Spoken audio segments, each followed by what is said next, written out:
Hello guys, Radhe Radhe. कैसे हैं आप सब? उम्मीद करते हैं आप सभी लोग स्वस्थ होंगे, मस्त होंगे। आज मैं निर्जला एकादशी की व्रत कथा सुनाऊंगी, उसके बारे में बताऊंगी। बीच में आप लोग छोड़ के मत जाइएगा प्लीज़। आप लोग बीच में छोड़ के चले जाते हैं। कथा पूरा सुनने का महत्व है, इसलिए आप लोग पूरा कथा सुनिएगा। बोलो राधे कृष्ण भगवान की जय। देखिए, निर्जला एकादशी का व्रत ज्येष्ठ मास के शुक्ल पक्ष में निर्जला एकादशी का व्रत किया जाता है। इसको निर्जला के वो पहले क्या होता था कि पहले जब पांडव के 5 भाई जो थे तो भीम कुछ नहीं करते थे, हम बिना अन्न के रह नहीं पाते हैं। इसलिए हमको ऐसा कोई व्रत बताइए जो हम करके पूरे वर्ष के एकादशी का पूर्ण फल प्राप्त हो जाए। तो उनके लिए वही बोले थे कि आप ज्येष्ठ मास के शुक्ल पक्ष की जो एकादशी आती है उसको बिना अन्न जल के, उसमें आचमन भी नहीं करना है, नहाना कुछ नहीं करना है, बस द्वादशी के दिन आपको पारण करना है। तो आप अपने सामर्थ्य के अनुसार फल फ्रूट खा के, बस अन्न मत खाइए। कोई ज़रूरी नहीं है कि आप निर्जला ही रहेंगे, नहीं, आप फल फ्रूट खा के भी, फलाहार करके भी आप एकादशी का व्रत कर सकती हैं। प्रेम से बोलो जय श्री राधे कृष्ण भगवान की जय, विष्णु भगवान की जय। श्री भीमसेन व्यास जी बोले, हे पितामह, भ्राता युधिष्ठिर, माता कुंती, द्रौपदी, अर्जुन, नकुल और सहदेव आदि सब एकादशी के दिन अन्न खाने को मना करते हैं, परंतु मैं उनसे कहता हूँ कि भाई, भक्ति पूर्वक भगवान की पूजा आदि तो मैं कर सकता हूँ, दान भी दे सकता हूँ, परंतु भोजन के बिना नहीं रह सकता।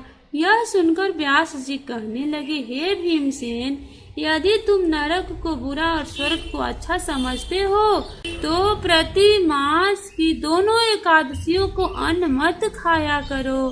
तब भीमसेन ने कहा, हे पितामह, मैं तो पहले ही कह चुका हूँ कि मैं भोजन के बिना नहीं रह सकता।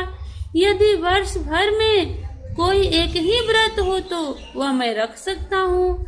मेरे पेट में विक्र नाम वाली अग्नि है, मैं अन्न के भोजन बिना पूरा उपवास तो क्या एक समय भी बिना भोजन किए नहीं रह सकता हूँ। अतः आप मुझको ऐसा व्रत बताइए जो वर्ष में केवल एक बार ही करना पड़े और मुझको स्वर्ग की प्राप्ति हो जाए। श्री व्यास जी कहने लगे कि पुत्र, बड़े बड़े ऋषियों ने अनेक शास्त्र आदि बनाए हैं जिनमें वर्णित उपाय के द्वारा थोड़े परिश्रम से ही स्वर्ग की प्राप्ति हो सकती है, परंतु उन शास्त्रों में भी दोनों पक्ष की एकादशी का व्रत मुक्ति के लिए श्रेष्ठ लिखा है। श्री व्यास जी के वचन सुनकर भीम नरक में जाने के भय से भयभीत हो गए और काव्यमान होकर, अब क्या करूं? 1 मास में 2 व्रत तो मैं कर नहीं सकता। हाँ, वर्ष में 1 व्रत करने का प्रयत्न अवश्य कर सकता हूँ। एक दिन व्रत करने से मेरी मुक्ति हो जाए आदि ऐसा कोई व्रत हो तो कहिए। यह बात सुनकर व्यास जी कहने लगे कि वृष और मिथुन की संक्रांति के बीच ज्येष्ठ मास के शुक्ल पक्ष की जो एकादशी आती है, उस एकादशी का नाम निर्जला है। तुम उस एकादशी का व्रत, इस एकादशी के व्रत में स्नान और आचमन के सिवा जल वर्जित है। आचमन में 6 मास से जल से अधिक नहीं होना चाहिए, अन्यथा वह मद्यपान के सदृश हो जाता है। इस दिन भोजन नहीं करना चाहिए, क्योंकि भोजन करने से व्रत नष्ट हो जाता है। इस एकादशी के दिन सूर्योदय से लेकर द्वादशी को सूर्योदय तक जल ग्रहण न करें। समस्त एकादशियों के व्रत का फल प्राप्त होता है। द्वादशी को सूर्योदय से पहले उठकर स्नान आदि करके ब्राह्मणों को दान आदि देना चाहिए।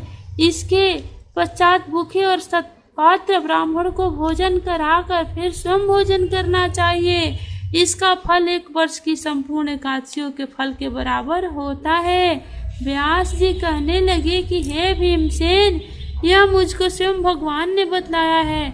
मैं इस एकादशी का पुण्य समस्त तीर्थों और दानों से बढ़कर है। केवल एक दिन मनुष्य निर्जल होने से पापों से मुक्त हो जाता है। जो मनुष्य निर्जला एकादशी का व्रत करते उनको मृत्यु के समय यमदूत आकर नहीं घेरते, वरना भगवान के पार्षद को पुष्पक विमान में बैठाकर स्वर्ग को ले जाते। अतः संसार जनों को यह श्रेष्ठ निर्जला एकादशी का व्रत अवश्य करना चाहिए। उस दिन एकादशी के दिन ओम नमो भगवते वासुदेवाय इस मंत्र का उच्चारण तथा गोदान भी करना चाहिए। व्यास जी के आज्ञा अनुसार भीमसेन ने भी इस एकादशी व्रत को किया था। इसी कारण इस एकादशी को भीमसेनी या पांडव एकादशी भी कहते हैं। निर्जला व्रत करने से प्रथम भगवान का पूजन करके यह प्रार्थना करें, हे भगवान, आज मैं निर्जला व्रत करता हूँ, दूसरे दिन भोजन करूँगा, इस व्रत को श्रद्धा पूर्वक करूँगा, अतः आपकी कृपा से मेरे सब पाप नष्ट हो जाएं। इस दिन एक घड़ा वस्त्र से ढक कर स्वर्ण सहित दान करना चाहिए। जो मनुष्य इस व्रत को करते हैं उनको करोड़ों फल सोने के दान का फल मिलता है, और जो इस दिन यज्ञ आदि करते हैं उनका फल तो वर्णन ही नहीं किया जा सकता। इस एकादशी के व्रत से मनुष्य विष्णु लोक को प्राप्त होता है। जो मनुष्य इस दिन अन्न खाते हैं वे चंडाल के समान हैं और अंत में नरक में जाते हैं। ब्रह्म हत्यारे, मद्यपान करने वाले, चोर तथा गुरुओं के साथ देश करने वाले भी इस व्रत के करने से स्वर्ग में जाते हैं। हे कुंती पुत्र, श्रद्धा पूर्वक व्रत को करने के बाद सर्वप्रथम भगवान का पूजन, गोदान, ब्राह्मणों को मिष्ठान तथा दक्षिणा देनी चाहिए। निर्जला के दिन अन्न, वस्त्र, छत्र, उपानह, जूती आदि का दान करना श्रेष्ठ है। जो मनुष्य भक्ति पूर्वक इस कथा को पढ़ते हैं व सुनते हैं उनको स्वर्ग की प्राप्ति होती है। जो मनुष्य इस कथा को भक्ति पूर्वक पढ़ते और सुनते हैं उनको स्वर्ग की प्राप्ति होती है। इसलिए एकादशी व्रत का कथा जरूर सुनना चाहिए। प्रेम से बोलो श्री राधे कृष्ण भगवान की जय, विष्णु भगवान की जय।